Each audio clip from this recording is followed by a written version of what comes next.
click is all it takes to lose everything. We are in a cyber war. You can either be a defendant or you can be a victim. Are you ready for the Dr. Cole Challenge? Dun, dun, dun. Right, we need the background music. I came up with this a few years ago when everyone was doing the ice bucket challenge. And it hit me. If people can challenge you to dump ice on your head, why can't I challenge you to be secure? So I came up with the Dr. Cole Challenge. And here's the Dr. Cole Challenge. I want you to go in and for your outbound traffic leaving your organization, I want you to create 3 top 20 lists. So the first list are the IP addresses in your organization that are making the highest number of outbound connections. Now this information you can get from your SIM, you can get from your firewall, you can get from your logs, you can get from your intrusion detection system. This data is typically readily available. So you want to look at the 20 IP addresses that are making the highest number of connections out of your organization. The second top 20 are the IP addresses that have the longest connection. And the third top 20 are the IP addresses that are sending the most data out of your organization. Here's the challenge. Any IP address on all 3 lists is a compromised system. Prove me wrong. And it's funny, because when I do this Dr. Cole Challenge, I get so many emails back from people going, wow, I didn't know finding the adversary was so simple.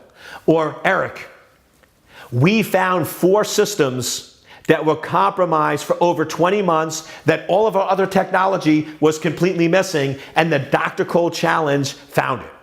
And then I get asked the magical question, why does the Dr. Cole Challenge work? What is so special about it? I'll let you in on the secret.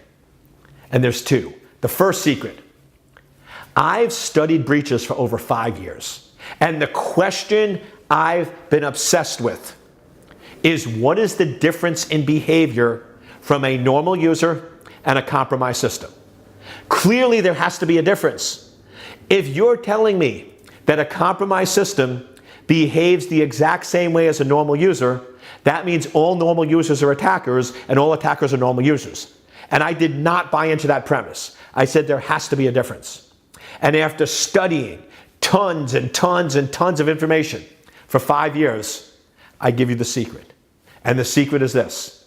When a system gets compromised, the number of connections, the length of the connection, and the amount of data always significantly changes. There's always a shift and a change, and most of the time it increases. Now, just so we're clear, the Dr. Cole Challenge is not a guarantee. There's no such thing in security, but it's going to let you focus in on the highly suspicious systems that are having behavioral anomalies that are behaving very much like compromised systems. So that's the first piece. Second, why is it that companies have 10, 15, 20, $30 million worth of security technology and they still get compromised? They still get broken into. How is it that an attacker can bypass all their security? I'll let you in on the secret. Most security today requires payload analysis. It requires for you to look at the payload, whether it's behavioral analytics, whether it's any of the new machine learning technologies or anything else. It requires payload analysis to work. And guess what? It works very well when you can analyze the payload. One problem. What does the adversary do to go stealth? What does the adversary do to bypass your security? After they break into your system, they make an outbound, what's called the C2 command and control channel. And it's an encrypted, typically SSL or TLS, outbound encrypted channel. Now question, if all your security technology requires payload analysis and I'm encrypting the payload, whoop, I just dropped below radar. I just went stealth mode and I'm going to bypass all your technology. That's the reason why technology is failing, because it requires payload analysis and the adversary is encrypting the payload. Now check this out. Look at the Dr. Cole Challenge. Do you notice anything cool?